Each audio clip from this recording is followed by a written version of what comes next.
Let's Talk. No more whispering in our minds. Today is Let's Talk Black Excellence with your host, Dan Rennie. Welcome to Let's Talk. Before I begin, I'd like to stop to acknowledge the traditional custodians of the land where we broadcast from today, here in the West End of Brisbane.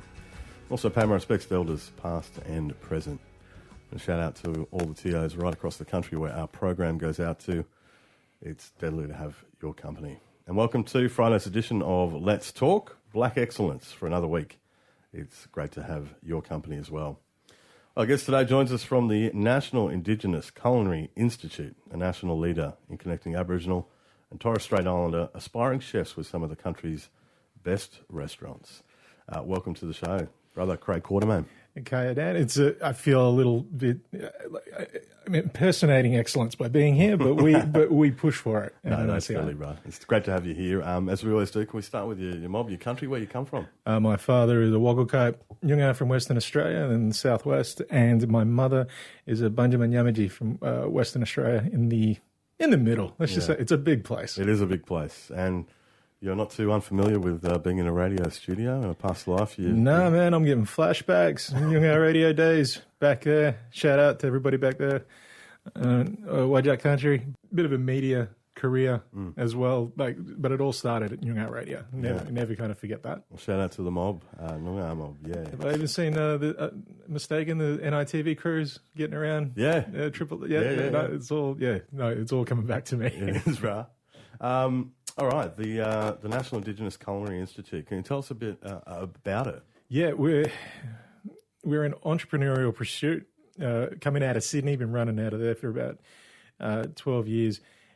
Brilliant organisation. Essentially, it's a philanthropic pursuit. Somebody who worked in hospitality for a very long time just realised that there weren't enough black faces, weren't enough black fellas representing, being involved in something. You got to think about it. When tourists or anybody comes to a restaurant or partakes in a hotel and there's just no black faces, there's not enough Indigenous influence. Why is that? Have you found out why the mobs are underrepresented in the industry? It's just a microcosm of absolutely every other industry. We're not represented everywhere else because of a lot of systemic issues. Sure. And also, I started a chef's apprenticeship a very, very long time ago. It's actually a little depressing when I think about it. Nearly 20-odd years. Actually is 20-odd years. 20 years, wow. And it was never the priority, You come from such a working-class background. You go get a job, and a chef was a bit of a flashy, sort of flimsy. Yeah. You're going to wear white all day, and you're going to get screamed at. It was just never something that was instilled in myself. So I can only imagine that other kids, Aboriginal kids from around the country and Torres Strait Islander kids, it's never been taught or brought up. We love food. We do love food. And it seems odd because when you throw back to the old days, our ancestors, hunter-gatherers and that there is a bit of a breakup, though. Yeah. I do get there's cooking en masse for all your family, and there's, the way we eat is all together, big servings, and everybody helps himself. It's a communal thing. Cooking for strangers, not so much. I get that disconnect. Yeah. I do understand it. But that makes sense now, doesn't it? Yeah. Well, as far as a passion for food, you got to remember, while we did start out, eating great and cooking using techniques and having a passion for it, there's also that real horrible patch where you were just given a sack of flour, a bit of salt and pepper and some tea. That was our culinary background.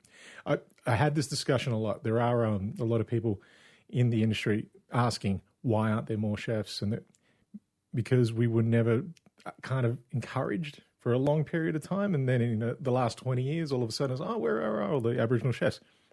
Still trying to figure out that there's an industry there. And that's what NICI, we're trying to bridge that. So the National Indigenous Culinary Institute, essentially, we have partners. Like we have alignments with Rockpool and Sydney, like elite restaurants, hatted restaurants. And what is a hatted restaurant for those? A really good one. No, it's a hatted restaurants is basically a grading system where you are awarded for how great your restaurant is, and you get a hat, and multiple hats, and we are aligned with some of the best restaurants in the world, let alone Australia. And Queensland, we've just bridged out from New South Wales into Queensland, and we've got a lot of great restaurants here too. The best part, when I was doing my apprenticeship, there was, I don't want to be that old guy like back in my day, but there was that period where apprenticeships was all about bullying. Teacher, like your chef would whoop you, or there'd be a lot of hazing. It wasn't the most welcoming industry. So if you got through, it was great. It was you took your lumps. Whereas now, it's incredibly supportive. There's great systems in place. The chefs are all looking to recruit and pass on their knowledge and teach and actually create amazing chefs. But don't get it twisted. Like, this is a hard industry. And that's what we are looking to overcome. There is a lot of reasons why, like every other industry, Indigenous people do not feel welcome. Yes. But we are overcoming that. My role is to support, actually kind of recruit now, while we're here. And thank you again for the opportunity to spread the word. But essentially, if there's somebody out there with a passion for cooking, we want to have a chat, because we can unlock this potential. We can find you a role. We can get you in an apprenticeship. We can get you trained by the best people in the country and get you a job. We definitely can get you a job. That's not, but it's about finding that right fit. I mean, it's a bit of a problem in our community that a lot of Aboriginal people, people don't want to ever mention it, but big organizations get paid money to have us on their books. Yes. They get government subsidies. And so, and obviously that's not the purest form of a reason to recruit somebody. We have put in a lot of effort to make sure that doesn't happen. I am shocked when I go into these restaurants and see the support systems that are in place. There's a lot of people are more aware about the issues that a lot of Aboriginal people have to overcome to enter these workforces and places. And plus, it's a hard job in the first place. So we're under no illusions that it is going to be difficult, but I can't imagine there's ever been a better time to become a chef or get into the hospitality industry. You've got the Olympics coming. The world is smaller, travel-wise, and I mean, a celebrity chef, man, they're the new rock stars. They are, aren't they? It's kind of, it's a bit depressing when I think about it. And it's a really rewarding thing to be able to provide for your family and cook a nice healthy meal or something a bit more fancy. I'll tell you, me as a young man, I spent my time in a fair few kitchens finishing school, and while it was one of the toughest jobs I've ever had, and while it was pretty cutthroat and it's hot and everything's happening a million miles an hour, geez, you walk out of there and you feel like $1 million, hey, it's a really rewarding profession. There is there's an artistic angle to it, and if that's not your bag, then you've got the legit hard work, the actual achievement, and watching an elite chef do their thing, and you're allowed to share that space. I gravitate towards talent. I love watching it, and to watch an elite chef, like some of our clients and some of our chefs, it's ridiculous. It's awe-inspiring. Yeah. There are people that'll watch somebody on a sports field and be blown away, and that's great and amazing. But there's also levels to everything, and that's what we're looking for. We're looking for people, and a lot of people don't even realize they may want to be a chef. But if you have some sort of a passion, we'd love to hear from you at an ICI. Yeah. Some of the tips and tricks I learnt over 20 years ago, I'm still using today, and I was basically just washing kitchens, it's a life skill. Washing dishes and making sauces and things like that. It's quite an empowering thing as well. It's funny that you mentioned it. Ever since my apprenticeship, anytime I see a stack of dishes, I don't even blink. Nothing's going to intimidate me when it comes to washing dishes. And there are people like, there's nothing in it. But yes, you're right. Even if, and there's no pressure for anyone, you don't have to enter one of our courses and complete Cert 2 or whatever, and then go on and become Gordon Ramsay or Jean-Pierre. You don't have to do any of that sort of stuff. You just have to get through and see what you want out of it, because we can find a placement for anybody. And once you get past that point, you're right, you will have life skills forever. There is a real encouraging aspect. We haven't quite gotten to the point where I would like to, as far as we wanted to have classrooms of apprentices coming through. We're just not there yet. We're still building up on it. But the number of women, the kids have just left home, completed school, and they've got this time to themselves and like, what do I want to do?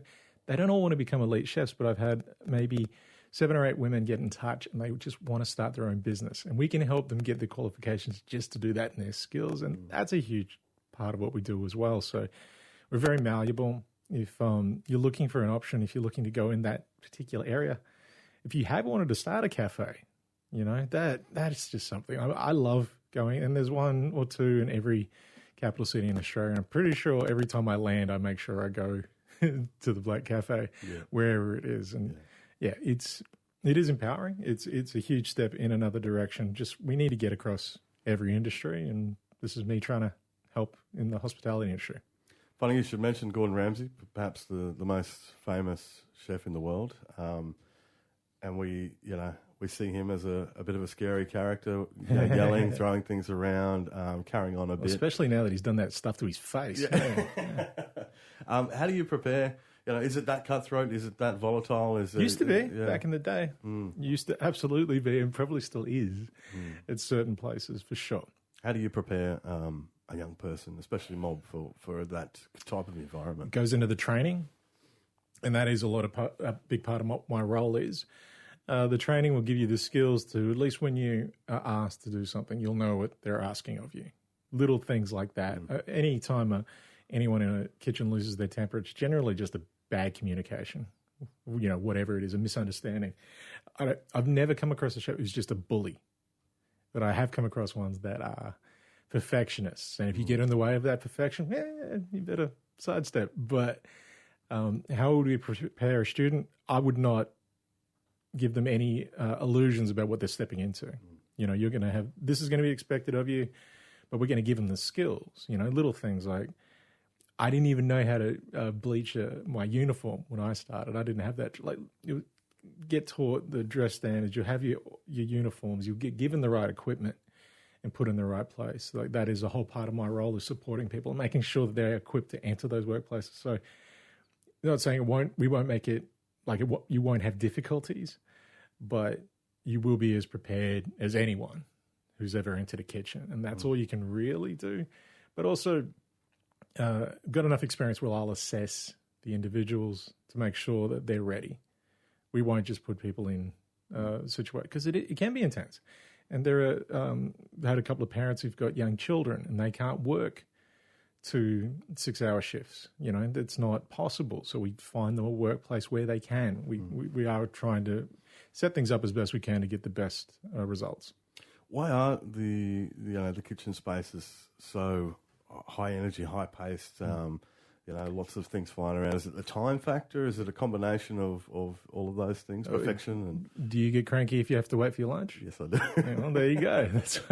I do. That's generally it. It's the outside pressure. But, there is a time factor, but there's also, again, once you get to the kitchens that we are going to be placing people in, it's a quality thing. You are expected to be elite. There is levels to this. We are aiming for the top. We do have places on other levels, maybe not that high or as demanding, but it's all aspects. Australia doesn't really. Actually, Australia don't muck around when it comes to food. We have some of the best chefs in the world, some of the best restaurants in the world, but a huge portion of our community in Australia just go to the pub. They don't have that palate that it has these expectations. So you can kind of hide from it. Everyone's happy to queue up, order off a blackboard, all that sort of stuff. But once you get into, this is the evening, we are spending X amount of dollars, there's expectations, and that's where the pressure comes from.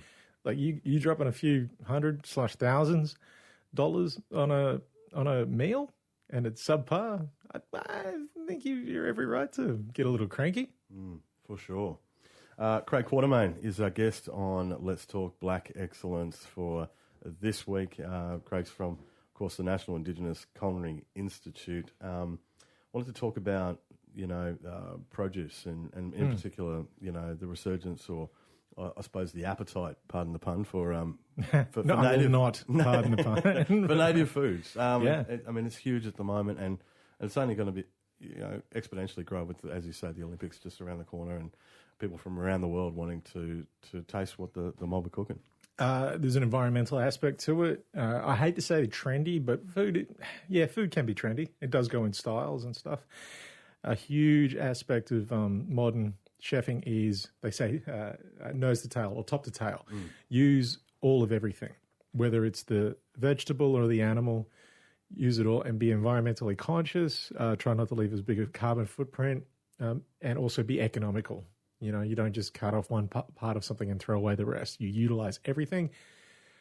It's kind of crazy to think the imported use of products, and we've had all these amazing flavors and foods here for thousands of years. And now we're just catching up and realizing this is the best way to go. And so, yeah, native fruits, meats, game, it's all becoming relevant, and it's crazy that they've been here so long, but there's so many people in Australia that are going to have to be trained to appreciate these flavors, we know the people, right? But yeah, we filmed my face doing that. No, I went and winked, and I caught myself on camera. Yeah, there's a palate that needs to be trained to appreciate native foods, and it is coming around, and it looks spectacular, and it does taste amazing, and it's uniquely Australian, and it's just another aspect to offering an authentic Australian cuisine style, and we're a part of that, and we can absolutely be not just a part of it, but leaders in it. Take over it. Absolutely. We'll take it back. Take it back, yeah. Let's fast forward then 10 years down the track. What's your future vision for blackfellas represented in this space, in the fine food space? All right, I'm going to speak on my behalf because I do have colleagues in Melbourne and in Sydney, and they all have their own vision. Mine is to, right now, we recruit people into other courses run by training centres like the Institute of Culinary Excellence and TAFE, and they get their qualifications, then they go into restaurants. At this point, that's our system. And the dream, the hope would be for one day, we don't have to go out recruiting. We have people seeking us out, enrolling in our schools that are run with Indigenous chefs doing the training. They've been through the system. They've gotten, in 10 years' time, that'd be amazing. We have that courses being run by Indigenous chefs who have world experience, and they are creating the next wave, and then they go off and not only train in restaurants around the world, but then start their own restaurants. That's the dream, to have a head chef, walking around, not touching it. That's the thing. Well, people don't realize head chefs, executive chefs, they don't touch anything. Once they get to a point, they just walk around and make sure everything's perfect. And that's the dream, is to get...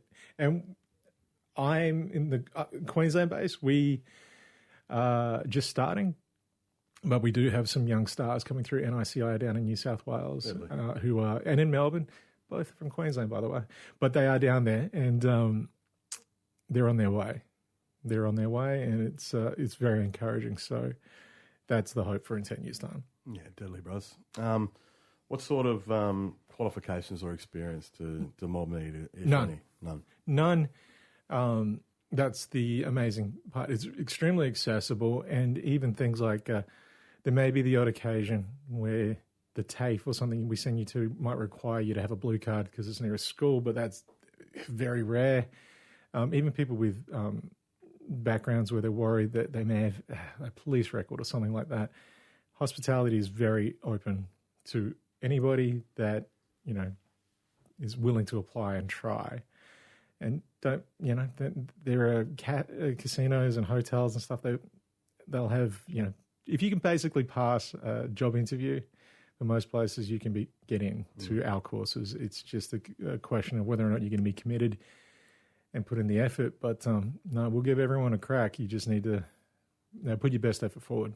All right. Well, you've dispelled a lot of the sort of myths around kitchens, people screaming at you, yelling at you. We're trying to. Yeah. We're trying to. And I think that's probably the biggest hurdle, really, for a lot of mobs. So, look, how can mob get involved, bro? Check us out, National Indigenous Culinary Institute. We do have an Instagram page, and we do have a Facebook page. And my email is just craig@nici.org.au.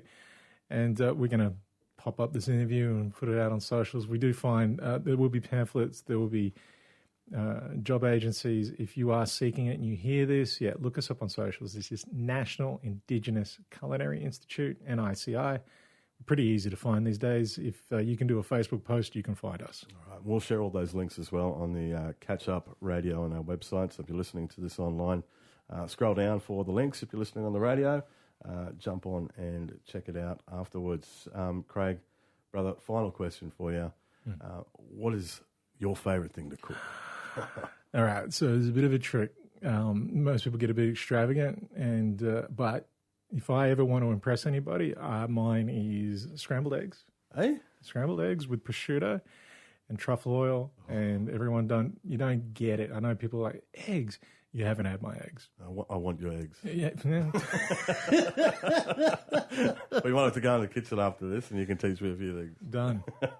Craig Quartermain from the National Indigenous Culinary Institute. Thanks so much for being our guest on Let's Talk today, bro. Okay, on you. No more whispering in our mind. Let's talk